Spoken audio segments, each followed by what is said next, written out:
Hey, friendo, Steve here. And Larson. Yeah, welcome back to Going In Raw Countout. So I know I got my voice back, but aren't you doing the intro to Countout still? Oh, I suppose I am. Have at it, pal. All right, welcome to Going In Raw Countout, the only top 10 countout show right here at youtube.com. See, I like that you say it so like nefarious. The only, like somebody's in trouble. No one's in trouble. Yeah. No one's in trouble at all. It feels like it. Anyways, continuing on with the Show is also available anywhere fine podcasts are available, including CastBox. We got a partnership going with them. They're great. Check out the app. Highly recommended. It's a great way to support Going In Raw. It's completely free. Check out the app, and you get to just subscribe to Going In Raw, the podcast, and you're helping us out thanks to this partnership. But check it out. It's actually a really good podcast. Yeah, it is. We're also available at Patreon. Hold on. What? I'm still doing this intro. You were dicking around, man. You got some. You It's have the a puddle. condensation from this iced tea Yeah, on my hand. How did an entire puddle get on your laptop? I don't know. Hopefully, it's You don't take good care of your water laptop, resistant. my friend. Anyways, we're also on the Patreon, patreon.com/Stephen Larson. That's true. If you want to directly financially support the show, you can do it through there. In exchange for your contribution, you get an awesome reward. Name a contribution tier, Steve. $5. $5. What does that get you? Well, we do these Going In Raw recap episodes, Raw, SmackDown, NXT 205 Live, of course, on Tuesday, Wednesday, and Thursdays. And you can watch those as live streams. We have pre-shows, post-shows. You can see Larson dunk his laptop in a pool of iced tea. Well, this is condensation outside the ice. It's just one of the many things you can do It's just water. in those recaps. We're also at Pro Wrestling Tees, prowrestlingtees.com/goinginraw. Sonata. That's Sonata. We sell the Sonata shirt. Not true at all. We have an exclusive license with Sonata. Not true. No, it's not true. Well, we have a bunch of great things, including a T-shirt. I forgot how large I made our logo on the T-shirt. Oh, is it enormous? It's like walking billboards, man. Cool. Perfect. Yeah, so I might do like a really tiny one and then like just a huge one. No in between. No middle ground. All over print. Yeah, all over print. There you go. Anyways, Larson, what's Count Out about today? Winners and losers. Today we're going to talk about the winners of the Superstar Shakeup. We're also doing an episode, I'm assuming it's going to be uploaded at the exact same time. Correct. For losers of the Superstar Shakeup. But today, this episode, winners. Yeah, it's like a throwback. We used to do best and worst back in the day. So today we're going to do winners and losers because the Superstar Shakeup is a very special thing. Let's get right into it. Yeah. Number 10. 10. Dolph Ziggler. Yeah, Dolph Ziggler is a winner because he got shipped over to Raw and paired with Drew McIntyre. Yeah, I mentioned this on our Raw recap that Dolph, his best work, usually, if not always, seems to be when he's paired up with somebody. Yeah, sure. For example, his run with Vicky Guerrero. Correct. Also, his run with AJ Lee and Big E. Yeah. Probably his best work of his career. You can tell on Raw he came out with a renewed passion, it felt like. There's a bit more to his promo. There's a little spark there. Yeah, there's a spark. Yeah. When he was reacting to the pitch from Titus O'Neil. And the chemistry already between himself and Drew McIntyre seems pretty good. A couple of like tag team type maneuvers they pulled off were impressive. Yep. That zigzag Claymore thing was neat. Oh, cool. So it's a step in the right direction for Dolph. He was kind of not really doing anything on SmackDown. He was the gatekeeper for NXT talents. He kind of still is. In this case, Drew, who already has a history in the main roster, but he's an NXT call-up. Instead of having them feud, they're going to team him up, and then down the line they'll feud. Well, it's still kind of a gatekeeper thing, but just a different approach to it. Yeah, Dolph's really good when he's involved in a story that's like halfway decent. And with Drew McIntyre by his side, I kind of feel like there's a built-in story that they can start exploring. Plus, SmackDown has kind of been a cesspool in terms of creativity lately. The creative staff has not been firing all cylinders up till Mania. The Shakeup episode was really good, and the SmackDown after Mania was really good. We'll see if they can continue on that momentum. But Dolph really needed a change in scenery. And like I said, with Drew McIntyre, he possibly has a story built in. Raw's creative has been a bit more on fire lately. Yeah. So, I definitely consider him a winner in this situation. Yes. Next, number 9. 9. Seth Rollins. Seth freaking Rollins, current Intercontinental Champion. Well, he's a winner on this list because I'm sure he went and had a bunch of those shirts printed up that said Monday Night Rollins. Oh, he does that himself. And if he had been sent to SmackDown, he would have been left with thousands of these shirts unsold. That would have been pointless. And Monday nights, there's no good pun for SmackDown in his name, Rollins. Seth down. Set down Doesn't live. work. Doesn't work. No. Doesn't work. SmackDown. Also, the commentary team on the Raw preceding the shakeup said Seth Rollins wants to stay on Raw. Seth got what he wanted. Therefore, he is a winner. You keep on going back to that, man. Not everybody gets what they want all the time. But Seth did. I mean, I do, but not No, you everybody don't. does. Not everybody does. Seth got what he What's wanted. one thing that I want that I don't have? Facial hair. I mean, I don't really bug A that good much. handle. A good handle? Yeah. What does that mean? Like basketball. Oh, it's good enough to beat you every single time we're on the Well, court. not every single time. That's not saying I might much. not be able to beat Hilton every time, but when he takes a vacation, when he takes a snooze day when we're playing out there, I might get within 5 of losing. There you go. Anyways, Bordering on competitive. so why else you put Seth Rollins on this list? Why else is he on it? Is it because Raw shipped out a lot of his potential competition? Mainly just for the reasons I said.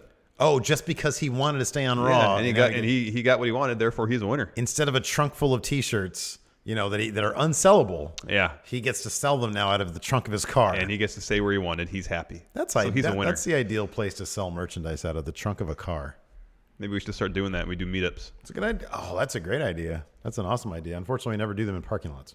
Well, maybe we can start doing that. We can change that. Okay, we'll tailgate. So yeah, Seth Rollins, I think like if we delve a little deeper into this, we can also say that a lot of his competition for that IC title got shipped up, like literally The Miz got shipped over to Raw. Samoa Joe got shipped over to SmackDown. I mean, Finn Balor's still there.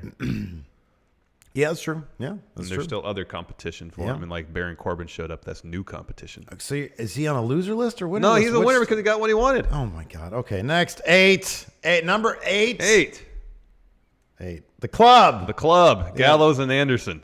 What a great picture. That is a good picture. Fantastic picture. So it seemed like creative. This is gonna be fun doing Count Out live to tape here. I know.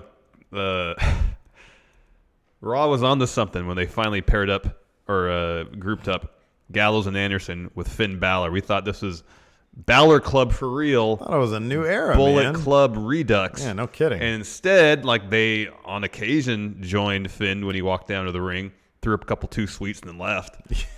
They never really, like, only on very few occasions. They never did anything together. Like, how many times did the Miz Taraj like attack Finn Balor and the Club are nowhere to be found? A lot, too many. A lot, too way many too times. many. And there was no, like, apart from 1 or 2 times, like no backstage segments, nothing to really enhance the character of Finn or the Club. It was just like a pairing they did seemingly strictly for Raw 25. Yeah. And after that, they seemed to more or less drop it. Yeah. Now on SmackDown. Oh, also another reason it's good they got off Raw because there's too many teams like them. Yeah. Especially now with Authors of Pain showing up. You got Revival. I mean, Thebar is with them on SmackDown. They joined now. them. But still, it was too congested there in the Raw tag team division. They're going to SmackDown now. Maybe they'll reunite with AJ Styles, form the Club again. Yeah. And great things will come to Gallows and Anderson. I hope so. I'll put it this way. I'm cautiously optimistic that a clean slate will help Gallows and Anderson. Like you said, AJ Styles is there, and they seem to be a bit more up on pairing them with him in the past than they were with pairing them with Finn. But yeah, more than anything, it's a clean slate. So, hopefully they'll start off strong. I really hope they don't start jobbing them out again. I know. But that's kind of been the thing with them. So, any place is better than where they were. Yeah. And also on SmackDown. Ship them down to NXT. SmackDown tag division is great, and the top tier teams are probably the best tag teams in all of WWE right now. Yeah. You have Thebar, you have New Day, you have the Usos. Mm-hmm. Those are the 3 best tag teams in WWE right now I can think of. Yeah. Except maybe the Revival. The Revival's the only one that's not on that list. Forgetting the guys with the big hammers, the Bludgeon Brothers. Well, they're a dominant team, but Come on, man. Don't you like Eric Rowan? I like Luke Harper. Yeah. I like Eric Rowan. He's got red hair. Anyways, next. Number 7. Baron Corbin. You did it with I did it with his Baron. name there. Look at him. That's good. In better days with his Us championship. I've got us champion. Now I want to be ick champion. Somebody said that on Twitter. I forget who. I apologize for not sourcing you, but they said, I see ick. Hey, that's ick champion. I want to be you, ick champion. Yeah. Now I'm that. There have been rumors that Vince McMahon wants to push Baron Corbin pretty hardcore. Yeah, and it's probably better for them to do that on Raw. Well, here's the extent of his push. to get into a feud with Roman Reigns and lose. Yeah, okay. Well, that's a big push. That's a big push. That's the push he's in store for on Raw. He wasn't really doing much of anything on SmackDown. Yeah. He's sent over to Raw. They'll get him in some decent feuds leading into a feud against Roman Reigns. They'll have a match or two on a pay-per-view. Yeah. He'll lose both. It's a good high-profile spot for him to be in, but he's going to be one of at least 3 or 4 heels, probably 3, I guess, that were brought over to Raw that I feel like were brought strictly over to feud with Roman Reigns. I wouldn't mind seeing BARAWN versus BARAWN. Yeah, that'd be good. Braun Strowman, it could be a fun feud. Yeah. Again, Baron kind of just needed a change of scenery. His time on SmackDown was kind of ups and downs. And it felt like he more or less exhausted all the feuds that Yeah. were available to him. I mean, I think that they were using him really well back. You mentioned this before when they were really good at weaving stories in and out of each other, and like 3 different stories playing out, and they're all kind of interacting with each other. And they kind of stopped doing that, and that hurt a lot of the talent on SmackDown. Oh yes. So again, change of scenery, a whole fresh batch of rivalries, and some potential high-profile rivalries with, like you said, Roman Reigns, maybe Braun Strowman. Could do BARAWN, Corbin. A lot of good. Now it's BARAWN and Corbin. BARAWN. Now you're Corbin? on. It's Monday Night BARAWN. No. All right, next. Number 6. Jeff Hardy. Wow. That's a huge I mean, he superstar won the US, way to kick off the Superstar He won Shakeup. the U.S. Championship the first night at Superstar Shakeup. How do you not The make first him? segment. How do you not make him a winner? Yeah, man. He's absolutely a winner. And now he's over on SmackDown Live. He's free to hopefully enjoy a good singles push away from whatever's going on with his brother and Bray Wyatt. Yes. As we saw his match against Shelton Benjamin this past Tuesday on SmackDown, spectacular. Still got it. He's still putting on great matches. He's going to be great when he wins that Intercontinental Championship after losing his U.S. title to Jinder Mahal. Maybe. The biggest Rumble. And some of the finest wrestlers in all of WWE are on SmackDown. Imagine him against AJ Styles. Oh, great. Against Nakamura. Wow. Against Ty Dillinger. Huge. He's never fought Samoa Joe. Really? Totally joking. I was going to say TNA. They probably fought a lot. Yeah.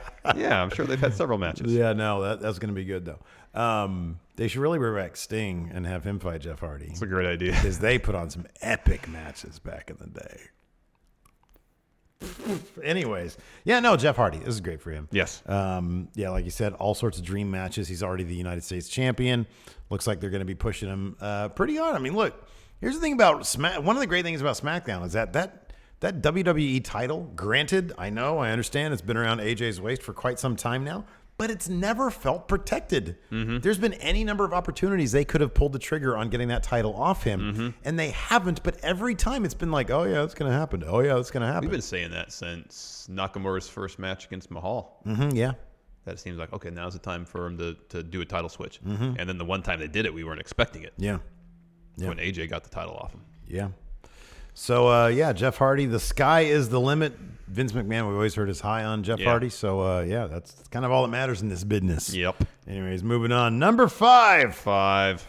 Big Cass, the Cuban cigar salesman. I mean, his first program. Look at my boot hitting Daniel Bryan's hand. His first program seems to be against Daniel Bryan. That's a huge win for Cass. Oh, it's huge. Coming off the disabled list into a high-profile feud against one of the top stars on all of SmackDown Live. Huge win for Cass. He carried himself like a heel. I felt like he did a better job that one little brief interview bit, carrying himself like a heel. He had the entire time he was a heel before he got hurt. I agree. There was something during his time off. He like practiced being a heel. There was something, like he would go to the grocery store and heal up people. And be like, hey, instead of 2 quarters, I'm gonna give you 50 pennies. Well, That's a mild inconvenience there, Cass. I got him in my cargo shorts. But they're not in bags. They're not loose. in bags. They're all loose. Oh no, I've only got 48. Where's the penny thing? The take a penny, leave a penny. Yeah. Is there 2 pennies I'm in there? gonna take 2 pennies from there. Will I come back tomorrow and put the 2 pennies back? I don't know. I don't know. SAWFNOW. Anyway. That just spells now, Cass. KNO. No. Anyways, Big Cass. No, getting back to Big Cass. I agree with you completely. Like, he did seem more self-assured, more confident in just a little bit that we saw him. He seemed super tan as well. Yeah. And he looked good. So, good for him. Hopefully he doesn't, step the wrong way. I know. Because he's a tall dude. Yeah. And he's carrying a lot of meat on that body. And that's a lot of wear and tear on the knees and back. That can't be good for the knees, but hopefully, he's I think approaching 30 or just past 30 or something. He's still pretty young. I don't know how much wear he has on his body in terms of wrestling yet. I don't know, man. But yeah, no, big cast. Definitely a winner. A strong return for Big Cass. And unfortunately, he's not a cigar salesman. Next, number 4. Andrade CIEN ALMAS, a.k.a. El Idolo. Tranquilo. Showed up via iPhone promo on SmackDown this last Tuesday. Got a great response from the crowd. I think everybody's hyped to see him succeed on the main roster, given the last 6 to 8 months of his run in NXT was spectacular. Yeah, man. His work in the ring was top notch. This partnership with Zelina Vega has catapulted him to a new level. Reinvigorated. And so sky's the limit for Andrade. It all depends on creative now. Yeah. So I brought this up on our SmackDown recap episode. I get the feeling that they're gonna make him a face. If you look at how many heels SmackDown is now saddled with, it's Mojo, Big Cass, Nakamura now. I'm sure there's a couple I'm missing. Maybe Rusev. Rusev is kind of in between those. If you take a look at Shelton Benjamin, if you take a look at that compared with the faces they have, I guess it could go either way, but it wouldn't surprise me. Now, in their short iPhone promo, they didn't do anything overly heel, although Zelina Vega did say, we're going to be taking over, which could mean any number of things. I don't know. So we saw this with Bobby Roode, another fairly successful heel in NXT, come up as a face. Andrade Almas, he's got a great look to him. Zelina Vega looks like $1 million. Vince might automatically think, that'll be great as a face. Well, we also saw the inverse of this, where we had Drew McIntyre, face NXT champion, return to the main roster as a heel. Yeah. So maybe this is just their thing now. Yeah. So I don't know. I mean, I hope that I honestly look, if it was my preference, I would say make him a heel. But given that he's got some really strong heel personalities to be swimming with in that case, I'm open to the idea of him being a face if the creative is good. Exactly. It has to be good. As long as he's a compelling character, that's the most important thing. I'll be honest with you. I'll put it this way. I'm actually more on board with him being a face than I am with Drew McIntyre being a heel. Oh, yeah. Drew McIntyre is one of those guys who his charm is so infectious. He seems like a really likable guy. He does. Like his run, it's kind of akin to how good Bobby Roode was as a heel in NXT, is how good Drew McIntyre was as a face. He would smile and like the whole room would light up. Yeah, he seems very likable, very relatable. He gave me butterflies in my stomach. Yeah. I'm pretty sure I want to have sex on him. I'm joking. But no, he's, very charismatic guy. Yes. Watch me dig my way out of that hole by being serious now. He's very good. But no, Drew, I'm sure I'll be able to believe him as a heel. I think he's talented, and he can, he can convince me. It's, some of the most compelling heels are the heels that are very charming. Yeah, for sure. So, but no, getting back to Andrade, I could see him as an effective face if, like we said, creative is there, creative's good.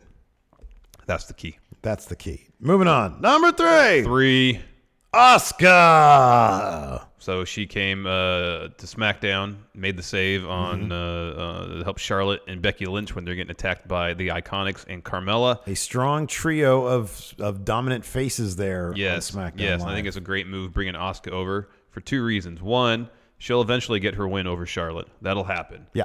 And that wouldn't have happened on Raw. Second, her moving over to SmackDown, granted there's Becky and Charlotte there, but there's also no Ronda Rousey. Yeah, true. So at no point within the next year will she ever get fed to Ronda Rousey, which is great for Asuka. She can go to SmackDown, have her own spotlight, flourish on her own, carry that SmackDown Women's title for a spell. And once Charlotte gets moved over to Raw, I'm guessing, to have her feud with Ronda Rousey, and then Asuka's going to be the standout in the women's division over there in SmackDown. Seeing the landscape on Raw now in the women's division, who do you think Ronda's going to have at SummerSlam? We got Natalya coming in through the spring. Alexa. Yeah, Alexa or Sasha. Yeah, it could be Sasha. Yeah. Yeah. I am kind of happy that both Sasha and Bayley stayed on Raw, to be honest with you. I really want to see them continue this thing. No, I'd like that too. I think that could be the SummerSlam match right there. I mean, I know that's a little ways out, but I think that could totally be the SummerSlam match. Money in the, oh, yeah, they could play that story out through Money in the Bank. They have another. I'm sure they'll have another Women's Money in the Bank match. Have that story play out through there, right? And then have it the blow-off match at SummerSlam. Backlash is May, and they can have a match there that is maybe indecisive, or maybe one person. Maybe, Bayley picks up the win. Sasha goes full heel, takes it through Money in the Bank. Where they're both in the Money in the Bank ladder match. And then it goes through SummerSlam, yeah. So let's hope. But anyways, yeah, Asuka, no. I think it's great for her. I think it'll be interesting to see how this plays out with Becky Lynch. I think it would be actually a lot of fun if Becky did turn heel. We're going to talk about a little bit more about her in the other video. Yeah. Because she might be on the outside looking in. We'll get to her when we get to her. But yeah, Asuka, fantastic move for SmackDown. My God, their women's division is stacked now. Yeah. Moving on, number 2.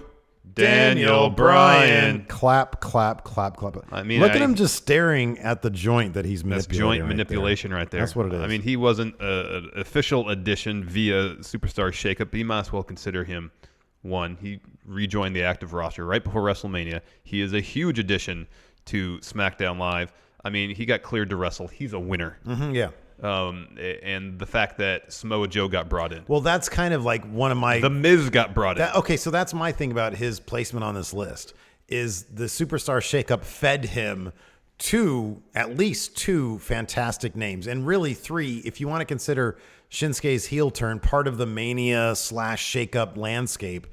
You've got a dream opponent in Shinsuke Nakamura now.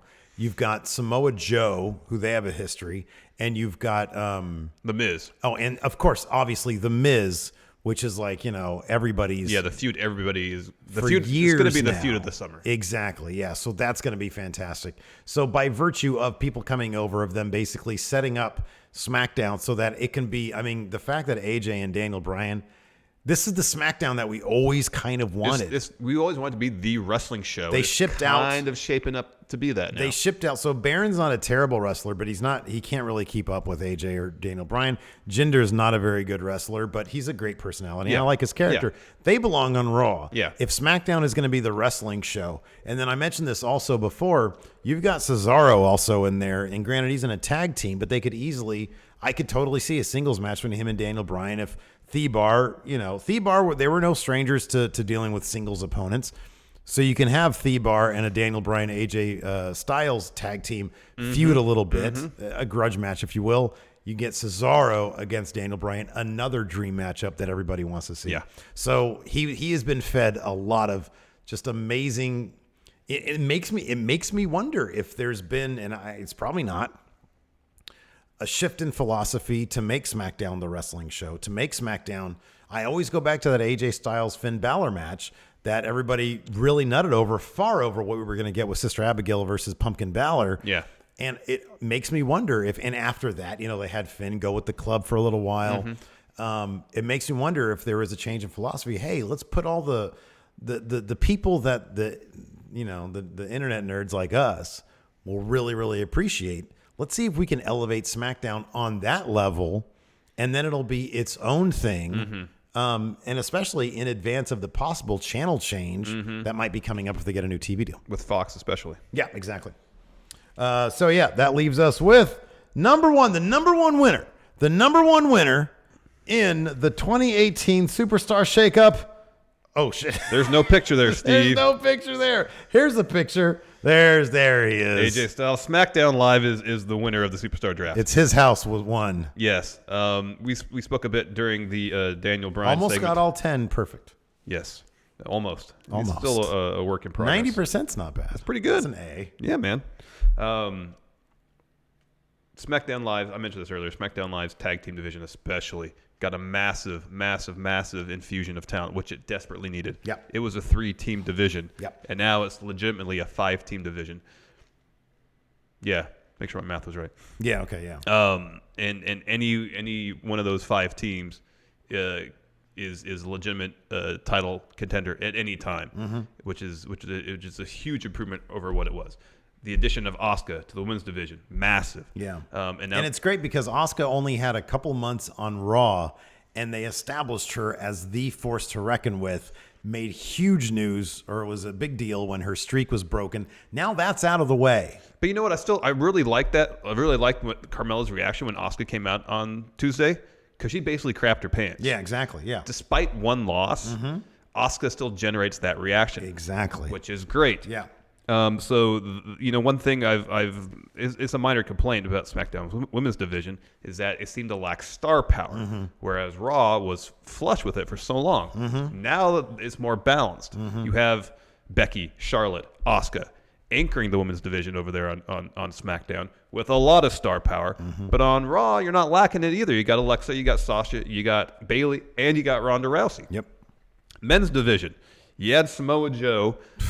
That's a huge addition by itself. Massive, yeah. Massive. Add The Miz. Add everybody else they got. Yeah. It's huge. They won the shakeup. They're the massive winners. There is a massive question with The Miz once the Daniel Bryan Miz thing is over with. He could be a world champion. Oh, easily. Because on Raw, let's face it, like the Universal Championship exists in very rarefied air. Yeah. You know what I mean? Because it's Roman Reigns. Yeah. But that WWE title, man, that could go to Samoa Joe. That can go to Jeff Hardy. That can go to The Miz. That can go to Daniel Bryan. It will go to Daniel Bryan and Shinsuke Nakamura. My God, that main event scene is stacked. That's what it like over the summer. That's how it was on Raw when they were having those 4-way matches. Right. Like the one at SummerSlam, exactly. Exactly. So, and it's also going to be very interesting if the U.S. title stays on SmackDown, or if they do a switcheroo with these 2 pay-per-views coming up or events coming up, and they end up with the IC title and Raw ends up with the United States title. Once again, that those titles are going to be elevated quite a bit because you're going to have main event talent vying for them, especially in the SmackDown area. I mean, if you look over on Raw, you've got, the U.S. title feels like it should be below Finn. Yeah. Finn really should be trying to go after that Universal title. I know. But then you have Kevin Owens, you have Sami Zayn. You have Kevin Owens, you have Sami Zayn. I mean, Kevin Owens is former Universal Champion, but he always really prized the U.S. title as well. He prizes any title he has. You got Jinder, you got Bobby Roode. Yeah. Yeah. So, yeah, it's... And Seth, Seth, the Intercontinental title goes to SmackDown, yeah. Yeah. So they're also stacked. So, but no, SmackDown Live definitely won the Superstar Shakeup. I don't even think it's close. So, yeah, that's it for Countout. Be sure to check out our other video that went up at the same time as this one. Yeah. Top 10 losers of the Superstar Shakeup. So check that out. Leave comments. And until next time, we'll talk to you guys later. Bye.